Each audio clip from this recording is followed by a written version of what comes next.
ABC সমকোণী ত্রিভুজ এটা 90 ডিগ্রি আছে। এবিসি সমকোণী ত্রিভুজ এবি ইকুয়াল টু এক্স সেমি, AC equal to X plus 2 সেমি এবং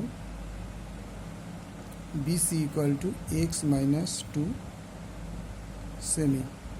তাহলে আমরা কি জানি, অতিভুজ স্কোয়ার এসি অতিভুজ আছে ইজ ইকুয়াল টু লম্ব স্কোয়ার প্লাস ভূমি স্কোয়ার। তাহলে এসি হচ্ছে এক্স প্লাস 2 তার স্কোয়ার, এবি হচ্ছে এক্স তার স্কোয়ার, বিসি হচ্ছে এক্স মাইনাস 2 তার স্কোয়ার। এটাকে যদি আমরা ভাঙাই, X square plus 4x plus 4 X square plus এখানে X square minus 4x plus 4।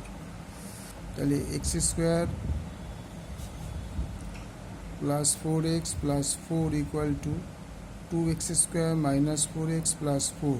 X স্কোয়ারগুলো একদিকে নেব, X square minus 2x square plus 4x plus 4x plus 4 minus 4 equal to 0। এই দুটো কেটে গেল। তাহলে বা minus X square plus 8x equal to 0 বা মাইনাস কমন নিলে X square minus X common নিল x minus 8 equal to 0, x minus 8 equal to 0 বা এক্স ইজ ইকুয়াল টু 8। তাহলে সুতরাং অতিভুজের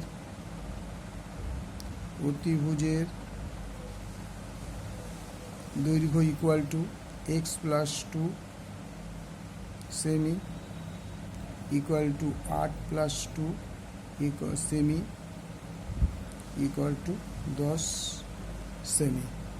ওকে, থ্যাংক ইউ।